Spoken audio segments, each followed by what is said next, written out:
Hello, everybody. Welcome back to Board Game Trade and Chat. I hope this is working because if it's not, I am talking to nobody. Well, I'm not. I should be talking to Millie.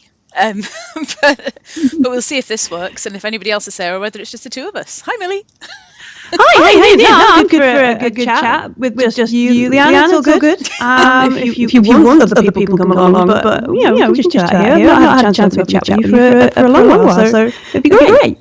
There you go. Well, so tonight is the eve of something big this week. There's something going on this weekend. I'm not quite sure what it is. Something yellow. Something really, really yellow. I don't know. It might be something to do with this. It might be. Might be Virtually Expo starting tomorrow at 6. Might be. Or it just could be, that reminder for takeaway in the film. Ah, yes, there is also this.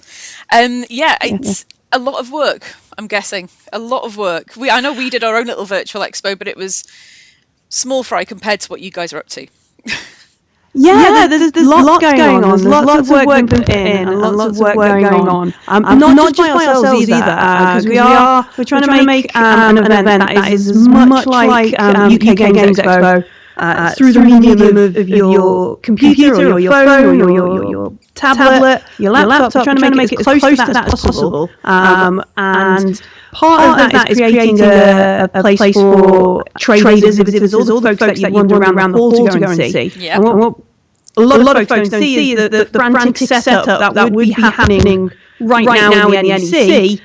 Similar things are happening, but stretched out across the nation, the world, in fact, as exhibitors are like, I need to put this link in, and I need to, is that Twitch stream, and all this kind of stuff. They're building their virtual stands as well. So it's not just ourselves that are also sort of running around going, let's test that, let's double check that, and where did I leave my pen? All these exhibitors are doing exactly the same.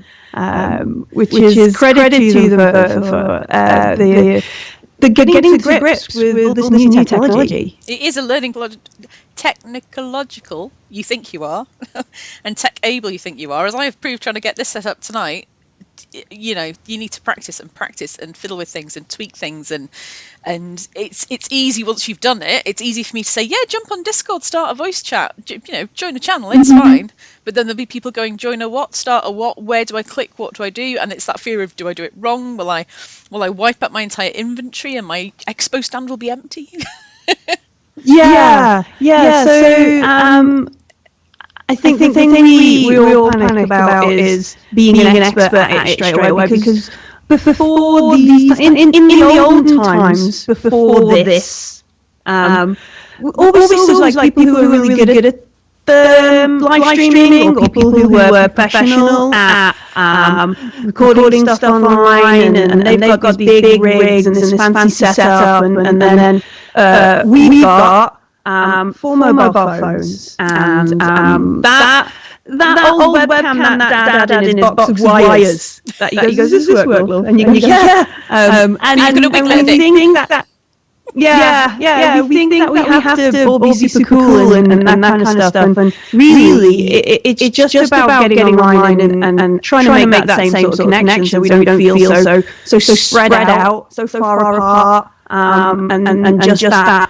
Because the big thing a lot of folks will really remember about going to big events, and especially when we talk about UK Games Expo, it's like that moment where you bump into someone and go, have you seen the thing over there? And then you go off and you have that 5-minute chat about so you have to go down there, past the Wotan bus, and then 4 rows over. It's sort of parallel, where the balloons are from Frog Love. It's sort of parallel with that.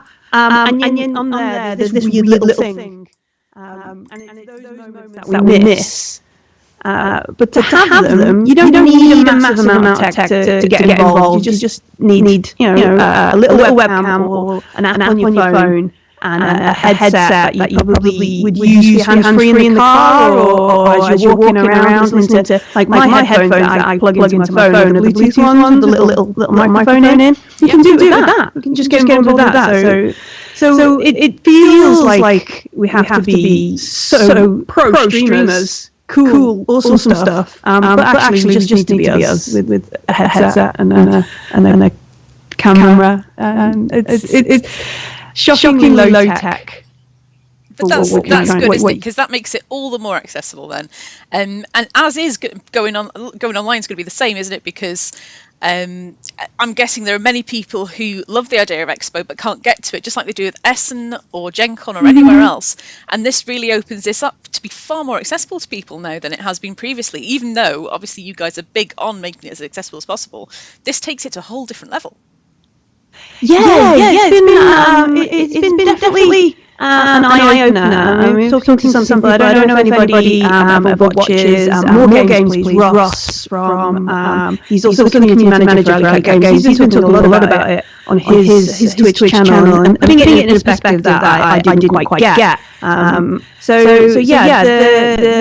ability to just watch parts of this on your phone or just join in Discord chat really opens it to a lot of people. So the halls in real life can be quite intimidating. They're huge.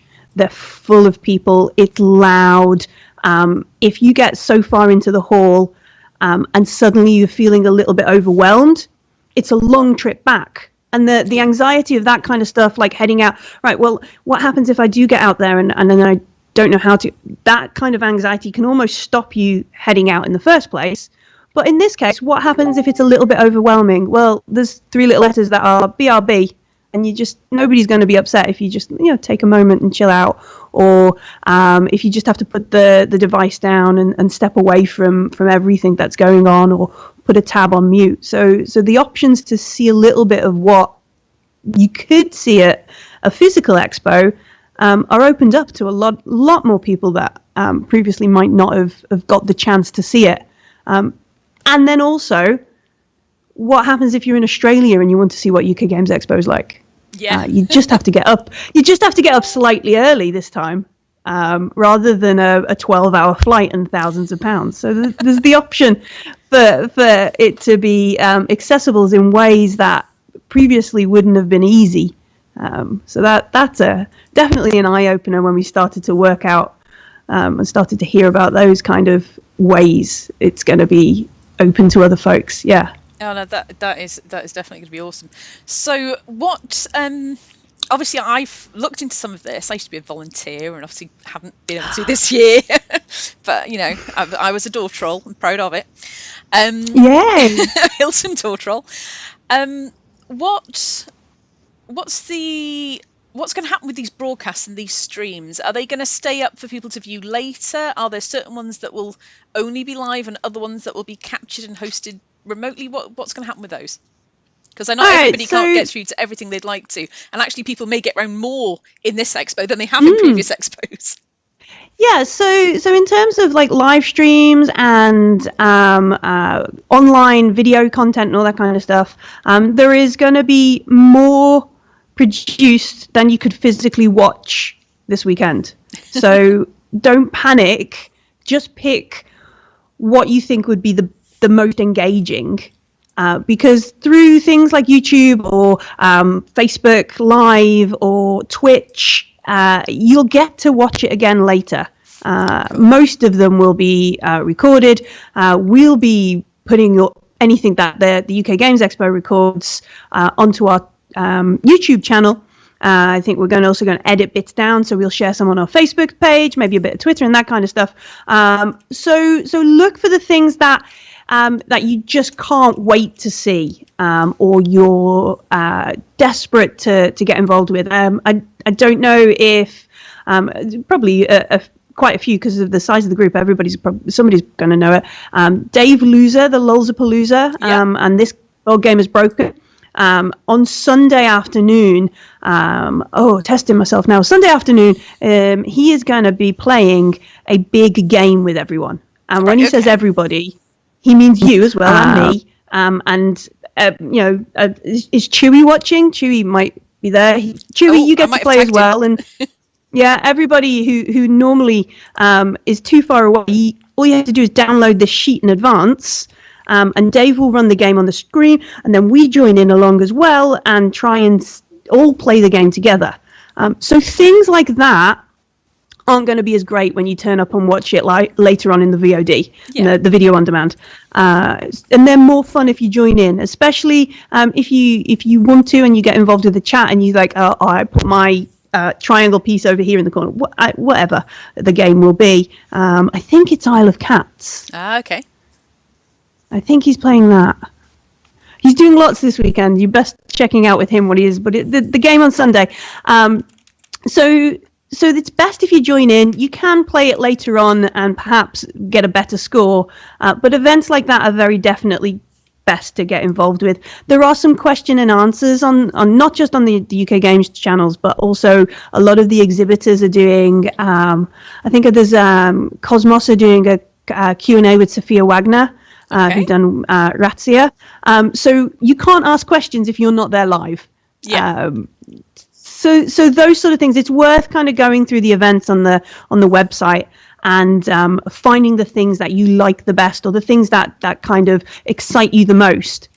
And then having sort of like a second tier events like, oh, that would be nice. Maybe I could sort of put that on the background whilst I also play some Board Game Arena or Tabletopia or whatever your online platform of choice is. So you can sort of listen probably to me or somebody from one of the streams, just chatting along, and you can pay attention in the background, and then maybe the ones at the end that you'll eventually get around to, and they'll all be up on like you on the Twitch or on the YouTubes or that kind of stuff. So yeah, nothing is going to disappear. Everything's going to be around for you. Just pick your events like you would at a real expo. You know, where you go through the book and you circle bits. That book, and then I draw maps, and I'm like, where do I need to go? Where do I need to go there? Have I pre-ordered anything? And I can't quite remember. Yeah. Have I been to this stand already? Is this? No. Okay. Yeah. And then I get to day 2 or day 3 and go, oh, I haven't been down that little alley full of different smaller exhibitors, because obviously we get the big games, we get the big demo stands and the Catan Sheep and and Asmodee and Fancy Flight, and they've all got these big areas there. And then when I'm I love that, but I also love winding my way around the edges. So in last year it was down the left-hand side of the wall, and you find we were like actually talking about this earlier. All the traders that have made things. So you've got the dice bags, and you've got dice trays, and you've got people that have handmade things or have brought their own. They've published their own books, and it's just lovely to see that makers market feel. So are there going to be people like that there too? Yes, absolutely. So one of the things we were really worried about was not being able to see them, and the sort of like intimidating tech kind of level of some online events. So Richard and Tony were very conscious of this. Richard and Tony, who are the directors of the UK Games Expo, they're very conscious of this. And so what there is kind of embedded in the virtual stall, so nobody needs to download anything either side. It's a little function, and you just click it. It alerts the trader that somebody wants to see them, and a video pops up in the screen. And you just say, yeah, I'd like to use I'd like to see it. I'd like to connect. And there you go. You get somebody going, hi. So I'm going to be quite interested to see whether, because I think Richard was talking, because Richard Denning also is Medusa Games, and he was talking about maybe just setting up like a little trade stand at home, so when the iPad blinks that somebody's on the other end of the stand, they can switch it on and be like, hello, welcome to our little stand, how you doing, like a virtually expo. Well, yeah, because you're walking up to them, getting their attention, asking for it. So if he wants to set all that up, and I can pop along and go, hi, so the expansion for Great Fire of London, can I just nip in and can you just show me that? Can you just give me a bit of a demo? That'd be great. Yeah, absolutely. So we wanted specifically, I think one of the things in mind was like the little cute jewelry stores where they have like the D20 earrings or those. There's some lovely meeple key rings I saw last year, really cute. But for those guys, just to have a really simple and easy way to kind of share what would be on their stand without having to worry about going out and buying all these extra things that they might need. No, this will work off your phone or your laptop or something you already have. Because obviously without the big event, a lot of the smaller, not just the fun little jewelry stalls, but other smaller publishers and all that kind of stuff, without the big event, it's really hard going for them this year. It's really tough. and the added cost of saying, all right, well, we need a fancy webcam, and we need a fancy mic, and we're going to have to get a backdrop. Like, no, let's just cut this right down and help you reach people. Yeah, I think that's going to be awesome. And of course, like you say, that's going to help a lot of the smaller publishers, especially when joining events like this can be quite a huge cost in terms as well of their transport, their accommodation, the setup and tear down stands, equipment storage, all of that stock control, and the fact that they could do this with this pop-up screen and say hi and make their sales and have that better interaction than just going, oh, here's an Etsy link, we'll give you 5% off, see you, bye.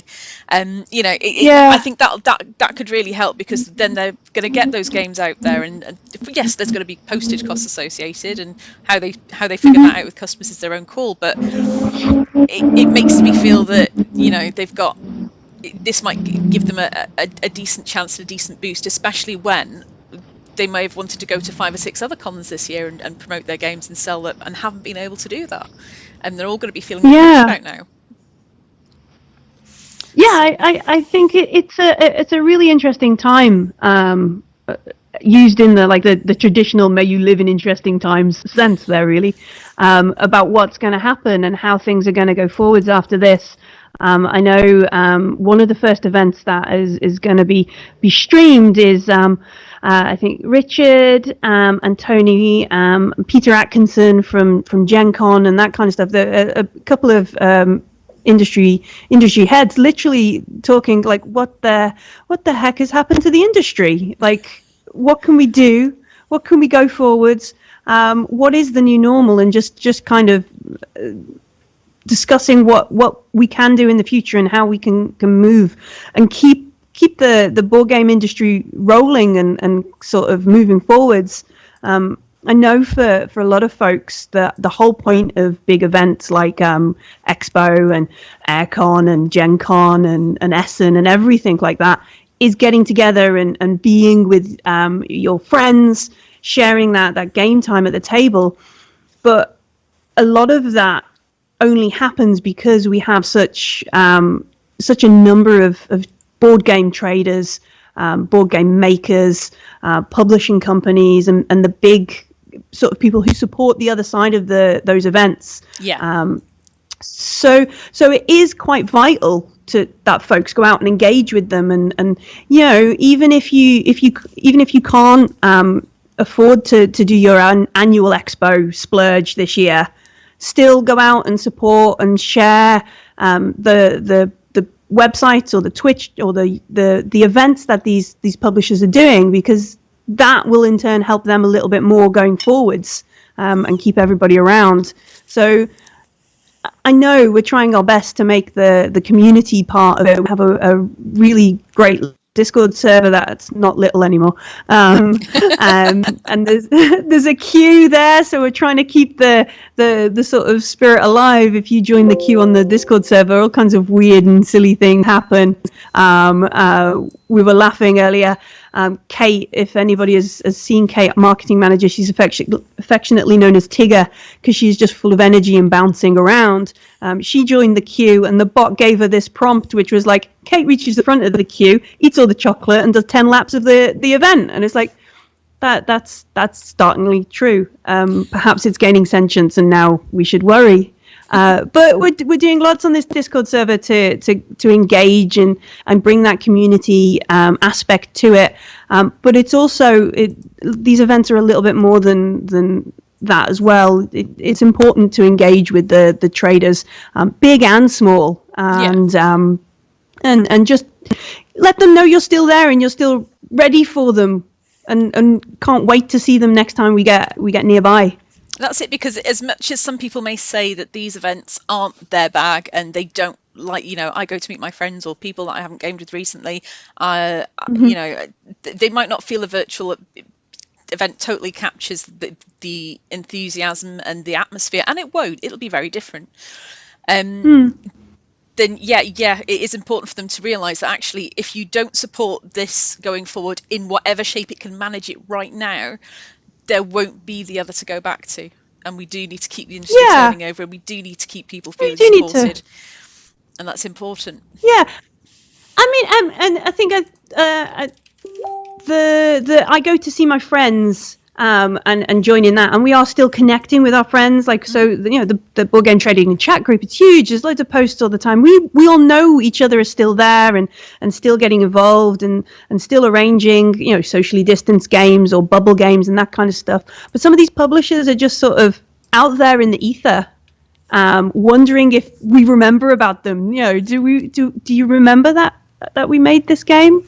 And Expo for them is the same. It's the moment where people can come and say, look, I really didn't like the way you put this mechanic in this game. We never use that. We home rule it. And they take that and learn from that.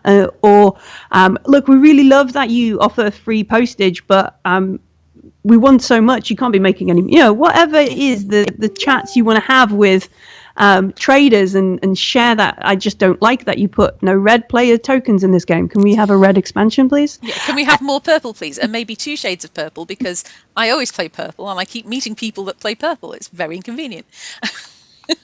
But these are the kind of chats we have with our exhibitors, and I know we don't think of them as our friends, but they miss us as much as we miss our friends. Yeah. And they're missing that when we kind of, I don't think I'll bother with any of this kind of stuff. But no, please do, because they just want you to know they're still there. They want to share, like, we've done this cool stuff for a 2-player expansion. Look, please.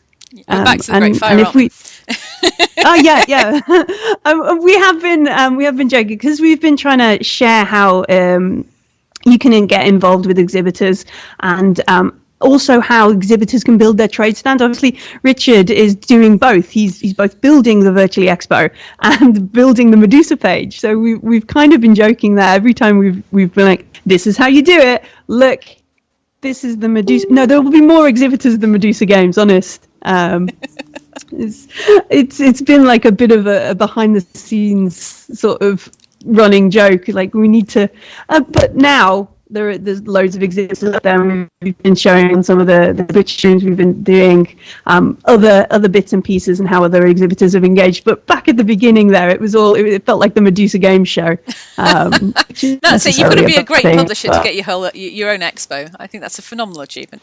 That works. I know. Poor Richard was joking. Like, we were making some fancy graphics for the awards. The UK Game Awards are open. You can go onto the shortlist page and vote for your favourites. A lot of the games on there are already on Tabletopia, so you can try the game out yourself. Yeah. But we were joking, like, we had to test how these things would look. So I used Great Fire of London. It's like, when is Richard going to get his award? Sorry, Richard. Might not be quite the right thing to do as a director of the awards.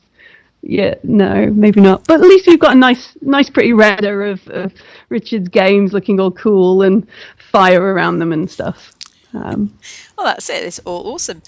Now, something else I want to ask you about. Every year I go to Expo and I get my badge, and I logged into my app, and it's telling me all about these virtual badges that I can now collect, and that there are secret badges that I don't even know that are there. Which, for somebody like me who's a complete completionist, that's going to kill me this weekend. So those are going to work when you go through the Expo portal, as it were, to explore Expo and to interact with the stall holders. This is when those are going to kick in. Those are the sort of events. Or if you're signing up to different events, different RPGs or shows, that'll all kick into that, won't it? Yeah, so long as you've got a UK Games Expo account, which involves an email address and a name, it doesn't even need to be your real name. You could put Kevin or something in there if you want. And the email address is just so we can send you tickets and things in the real world. It would be used a little bit more, but for Virtually Expo, it's just a way of unique logins kind of thing. So as long as you're sort of logged into your Expo account, when you do things like visit certain stands, it will trigger a little bit of code somewhere in the deepest depths of the website that Tony and Tom, who's the coding gent, and Tony, the director of the UK Games Expo, when those two have created, and it notifies you, and it comes up like a little bing at the top of the page, like badge unlocked. There are some secret ones that everybody seems to be finding but me. There is an Easter egg and there is a spotter. Kate found her one yesterday. Richard found the other one the other day. But yeah, they're just fun encouragements to kind of get out there and engage in different parts of the site or different events that are going on. If you attend one of the live shows, so there's things like Nightmare Live and The Dark Room and Tales of the Djinn. I know, and this is where it Virtually Expo might like excel over Physical Expo, because there's on Saturday afternoon, and it happened a couple of years ago, John Robinson is going to be taking on Ian Livingstone in one of the Fighting Fantasy books. Oh wow. And we did it a couple of years ago. Was it last year, the year before? I think it was the year before. Toot Suite, which is the room it was housed in, only fits 350 people. That's its max. That's not me and the volunteers just picking a point down the line and saying, sorry, gonna ruin your afternoon. That is literally all the NEC will let us put in that room. So people don't get to see some of it because of the way it is. However, on Saturday afternoon on John Robinson's Twitch channel, you can see the chaos and the insanity of those two trying to get through one of the Fighting Fantasy books. I forget it off the top of my head which one they've picked this year. I think it's the Thieves one or something. But yeah, so if you don't know what happens, Ian Livingstone reads the book out and John Robinson picks all the options, and that's probably the massively underselling it. He died several times last year, which was unique because normally he's the one shouting at people who had died. Ian very much enjoyed that. There was some impromptu harmonica playing from Serian, and yeah, there's all kinds of stuff, but that's happening on the Saturday afternoon, so there is a badge for that, and if you attend, if you watch that, there will be secret codes that will be issued at some point in the show, and then when you put that secret code into the Expo account, it unlocks the little badge for you, and you get this cool thing to kind of point and things like. Oh, that's awesome. Yeah. That'll be a nice interaction actually, because I was lucky enough to do the dark room a couple of years back when I was a volunteer, and Ian was in the dark room at the time, and I've never seen a guy take so much abuse in such a good-natured way. Oh, he gives as good as he gets in this Ian versus John. He definitely doesn't just take it lying down. It was a pleasure for him the first time he told John he was dead. Absolute mayhem. So he doesn't take it all. He remembers. This is good. This is good then, because, like you say, more of us will get the chance to see that this year. It would be great for the volunteers. Yeah. Everybody who's normally on shift, we're all going to get to actually take part in these things. And like you say, if I can play something whilst I'm in some sort of game, whilst I'm listening to the feed from somewhere else, and do all these things at once, it'd be like having a time turner. It's brilliant. There'd be so much to get through. Oh yeah, definitely. I never thought that should have been a badge, shouldn't it? A time turner badge. Put it on the list for next year. But yeah, I didn't get to see because as being involved and running parts of Expo, I didn't get to see John and the Dark Room until it came to Preston.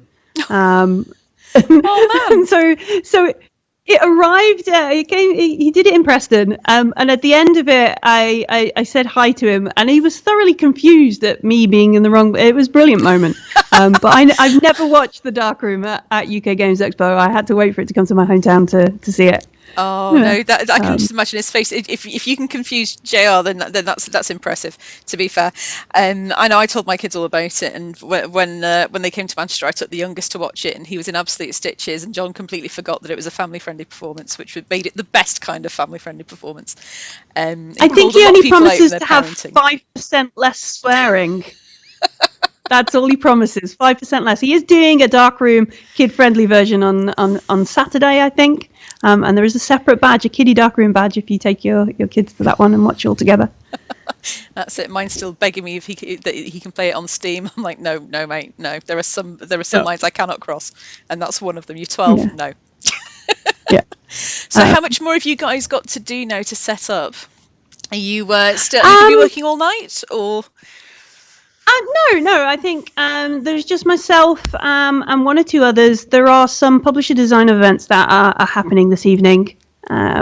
So folks who may not be aware, not only is Expo is about playing games and showing games, there is a whole side track to Expo where it's about creating games or starting to create games or learning about how to distribute a game or get involved in that kind of thing or learning about Kickstarter and that kind of stuff. Finance and accounting and all the fun things. Big up to logistics. We have had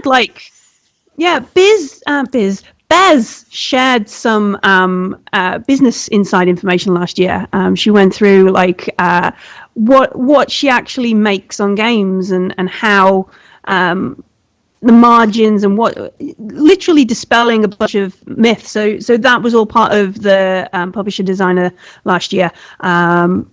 This year, Bez is doing another Board Games for Everybody event, and then there are also events that kind of cover that, but some of those are happening this evening. Part of the speed dating is happening this evening. Normally we would have it in 2 rooms at the same time, but because of the technical sides and the need for people to be hosting certain things, they can't host 2, I think it's Zoom rooms at the same time. It would be too complicated, so we're doing part of it this evening for them, so they don't miss out on what they'd normally get every year. You saying 2 Zoom rooms has got me thinking 2 Zoom rooms and a boom. I wonder if that's doable. That would be. There's your challenge for next year, definitely.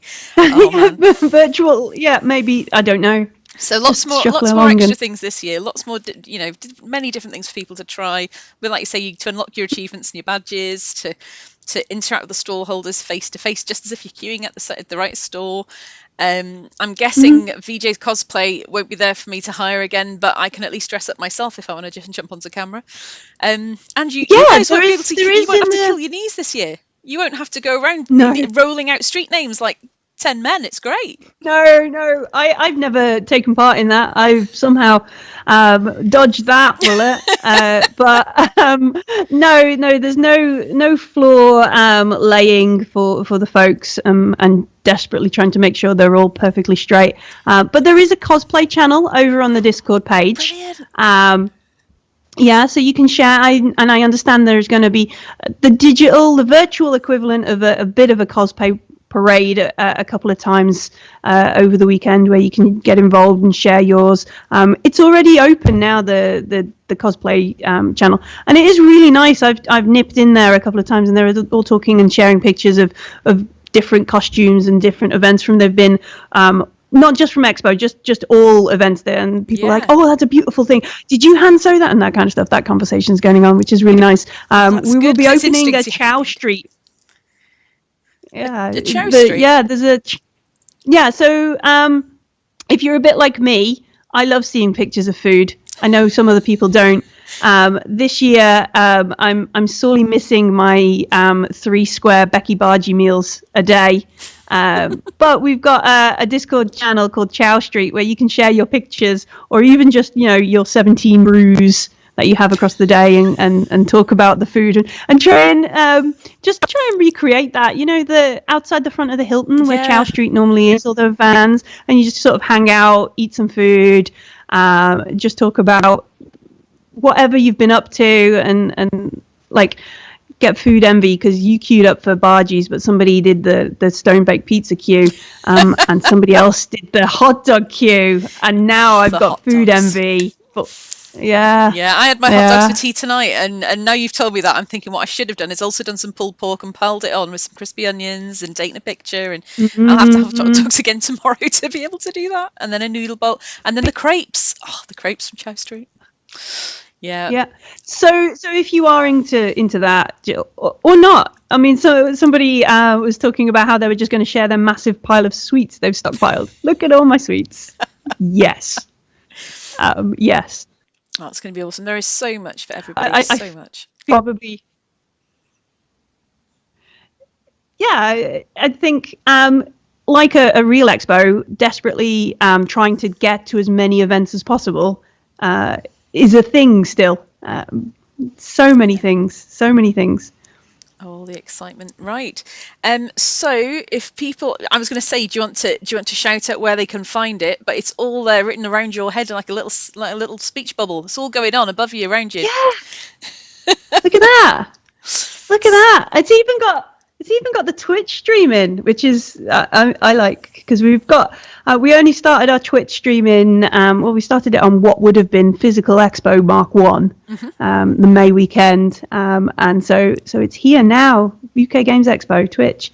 But you don't need to sign up for all these different things. Obviously, we're all up on Facebook already, but if you're not into all the other stuff, 90% of the stuff can be just engaged through visiting ukgamesexpo.co.uk.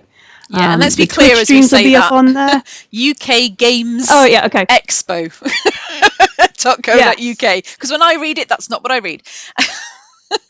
No, I will confess that has caused a little bit of problems with spam filters once or twice. But it is what it is. We're very British, so we just ignore that bit. UK Games Expo. That's it. .co.uk. All up there on the website. It's a virtually expo takeover, as they say. And from 6 p.m. tomorrow, the trade hall is going to be opened. You'll just be able to click a button and hit the show floor. Andre Schneider, I hope I said his name wrong because I'm rubbish at saying names, has done some fabulous, absolutely nerdery galore artwork to go around our virtual show floor. You have to apparently I'm in it somewhere. I didn't realize this. You'll have to scroll through and have a look and see all the different references and all the different weirdness. There's definitely a Wotan bus, and I've seen a Dalek, I'm sure. And there's got to be a sheep, and there's got to be an Urkai somewhere. yeah. So as you're scrolling through the trade floor, look out for all these little things, and check out what's hidden in the art and that kind of stuff. It's definitely all there. That's gonna be awesome. And an opening ceremony and all there's all sorts of things happening. You guys have gone full out with opening ceremony. Trying to do as much as we can. Trying to just have as much fun as we should be having at this time of a little bit later, but we should be just celebrating and enjoying it and not letting anything take away that fun from us. And on the plus side, I won't have to wear memory foam insoles and blister plasters, and that is always a win. I'm not sad that my Fitbit only says I've done 3,000 steps today. Not sad at all. And not the 22,000 it would normally say on a Thursday. I know, yeah.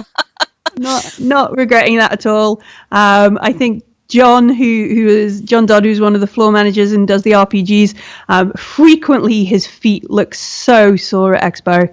I hope that's not good. If that does happen, it's his own fault for running up and down the stairs too many times, because he can do Expo with your feet up. It's gonna be a good one. You can. So enjoy the opening ceremony, people. Watch as much as you can. Remember, it'll all be there after the event as well for you to catch up on as much as possible. Check out Andre Schroeder's artwork, like we said. I'm guessing if Millie's there, I'm guessing John will be in it. I'm guessing there's all sorts of people hidden around, and probably Jude in her hat, because Expo would not be complete without Jude in her hat. Yes, see what you can spot. Have lots of fun with it, and like Millie said, you can get through most of it through the webpage www.ukgamesexpo.co.uk. Otherwise, you can type in a variation on that with or without spaces and hit Facebook, Twitter, Instagram, Twitch, and anything else that you can sign up for while you're in there. And I think that's about it, unless there's anything you want to add. No, I just thanks for having a nice chat. I hope one or two folks joined in with us. If they did, hi, how you doing? But yeah, there's been a couple of comments, but nothing that I've. It's been tricky at showing me the comments because I've got several things open. So everybody's behaved in the comments then. That's good. They have. But yeah, that's good. That's good. No naughty folks. I did tell my husband, hi Graham, I did tell him I was here, and he obviously has been well behaved and not told me off at all. No, so yeah, everybody's behaved. That's a first for this group. I'm impressed with them all. I'm hoping it's just I know. Having dinner. I was expecting maybe Mike B from Who Dares. He's a naughty one, or Uncle Tony. Uncle Tony is sometimes a little bit of a naughty chap, aren't you, sir? But no, everybody's behaved. That's good. Thank you. Yeah. Oh, and Chewy says, Millie, Art Deco sounds cool. Millie, we love you. Graham says, this time. So people are behaving this time. And Martin Anderton said something absolutely filthy about what Chris is getting up to. So we'll leave that one out. Right, okay. Oh. So take it easy, everybody. On the whole, thank you. Thank you for being so nice to me. Yes, thank you. Next time we won't take it as easy on it. After this weekend, when your defences are down and you're as exhausted as you would be after any other expo, then we'll hit you with all the hard stuff. Well, that's what I'm worried about, because I think I've agreed to GM a game for you folks, and now I'm like, oh well, I've used up all my nice stream time, and now you're just going to be players from the Black Lagoon or something, and I'm just going to have to be like, oh. Rocks fall, everyone dies. Yeah, do you know what? Sometimes it gets like that. All right, well, have a lovely evening. I hope it all goes really smoothly, and it's all going to be very exciting. I'm going to sign off now and start the outro and see if that works. And hopefully, unlike my first stream with Gareth, I won't be talking all the way through it. So catch up with you again, guys. Thank you, Millie, and we'll see you all soon. Bye.